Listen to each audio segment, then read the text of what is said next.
So today I'm going to do a fairly short video going over two parts that'll change the look of your 2003 to 2004 and a half Chevy Silverado 2500 or 1500 Cateye truck.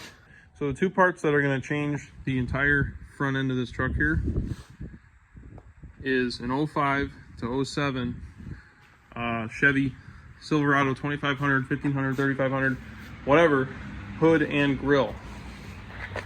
So most people would call this the HD grill and hood. I don't know what's so HD about it. HD means heavy duty.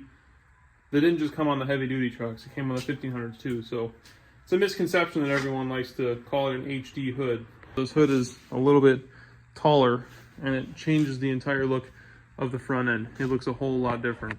So the reason I wanted to make a video is because sometimes there's also a misconception that these hoods don't fit on the earlier model trucks, and they do. Your 2000 to 2002 trucks, they're not going to fit, but any 03 to 07 truck where it's got the Cateye style fenders, it will fit. It will fit any Cateye style front end. And the reason I wanted to upgrade this is, one, you can tell this grill is spray paint, for one, and they spray painted right over the chrome, which is a big no-no because it flakes off. As you can see what it's doing right down here. This is still the factory paint, which is in good shape, but the rest of it, you can even see it in video, it's not even the correct shade of white, and it's got no gloss. So that's reason number one. Reason number two is this is a fairly inexpensive quote-unquote upgrade. I think the grill I picked up for like 50 bucks, and then the hood I picked up for $250. Now, $250 may be expensive in some of your guys' eyes, but this is an extremely clean hood. The biggest thing is it matches the color of the truck, for one, and two, it doesn't have any rust on the pinch weld, nor does it have any rust on the hood latch area, which is where you would commonly find rust on these hoods. So the swap process is actually pretty simple. Honestly, it would take you about 15 minutes if you got you and another guy. But I'm going to attempt to do this by myself without scratching the fenders. It's a little bit harder, but it's definitely doable. You've got 3 bolts on one side, 3 bolts on the other, and the ground strap, and then the hood pulls right off. And then for the grill, you got these 7 pop tabs, 3 up top, 4 on the bottom, and then the grill just kind of pulls out. If you plan to do this by yourself, I would highly recommend putting a couple towels right here between the fender and the hood, because once you drop one side, basically it's going to be resting on the fender. So you don't want the metal to metal contact. It will rub through the paint on the fender. Same with the other side. So once you get one side unbolted, you can unbolt the other side. It will be a little tricky to hold the hood up, as it's going to want to fall down, but it's doable. So another thing I recommend doing if you're pulling a hood by yourself is pull these top 2 off on either side first before you pull the bottom one off. Reason for this is the hood naturally wants to close, like I had mentioned. So if you pull the bottom one off first, you can actually damage the structure underneath the flange here. So I got the hood off. Good thing is the towels stayed in place, so we didn't get to scuff the fender or anything like that. One thing I will say is you got to have a little bit of muscle when you're lifting these. So they're a little heavy and a fair bit awkward. As you can see, we got the old hood sitting over there.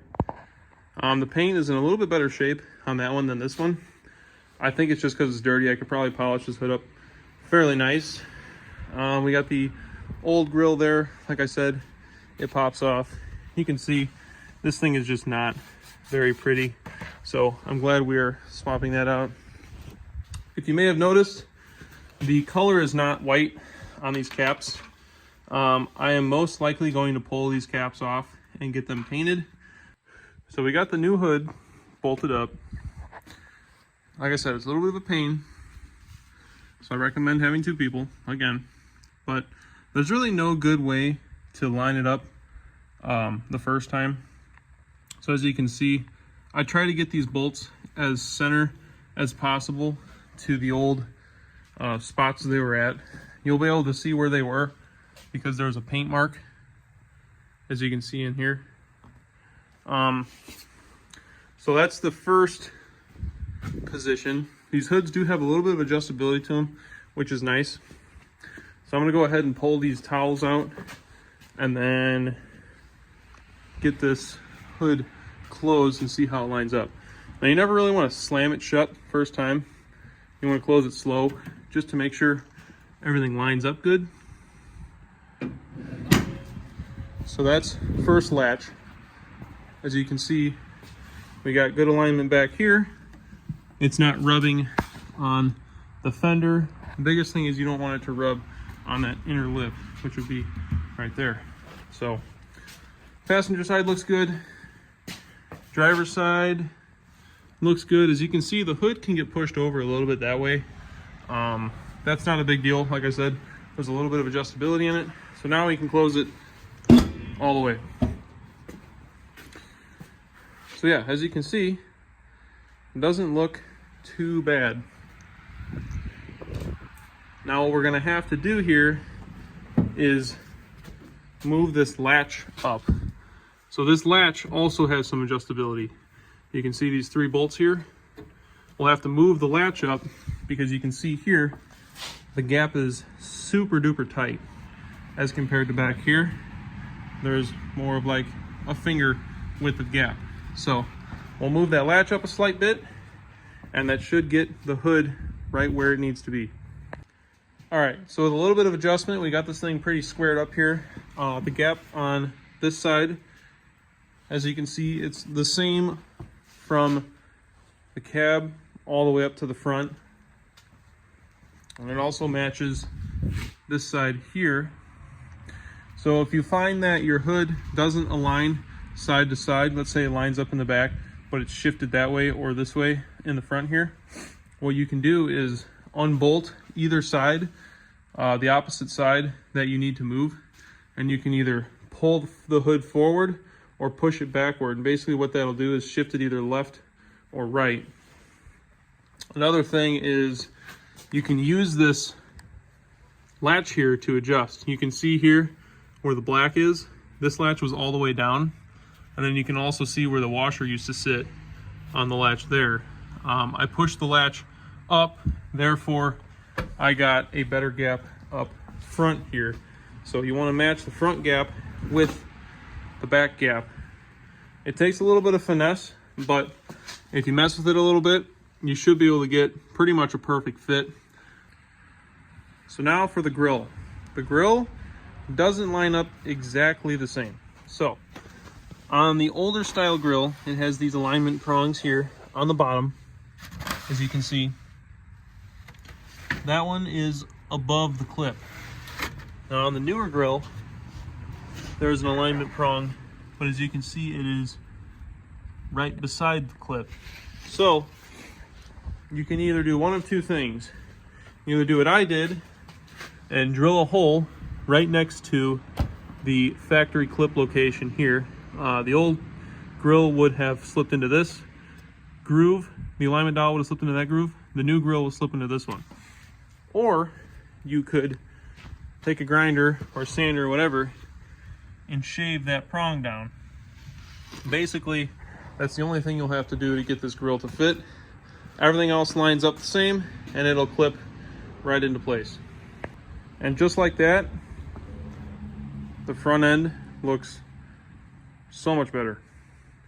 So you can see the grill fit right into place, no problems at all. All the clips are in. And then last but not least, the cover fits directly on top. No issues there. Close the hood. Perfect. Now this may or may not be the correct way to do this, but if your hood is tweaked, let's say it's down towards the grill on this side as compared to this side, like I showed in the other clip, you could see that this one was down a little bit. You can adjust these pucks inside the hood there. Let me show you. It's like a rubber cushion. Now the problem with this is on most trucks this is rotted out and it's either seized in there or it's bent or whatever. Thankfully on this truck they are still free, but it's these guys right here, these rubber pucks. I moved this one up a little bit. As you can see, it rests on the hood and these little pockets here. This one obviously wasn't touching, but this one is. And basically what it does is it takes the hood and it kind of tilts it this way so that it's more level with the truck. Doesn't really affect anything. As you can see, it lines up much better. Cheap upgrade, well, fairly cheap upgrade. Little time consuming. With a buddy, it'll probably be less time than it took me, but it might be hard to envision just because these aren't painted white, but this changes the entire look of the truck 100%.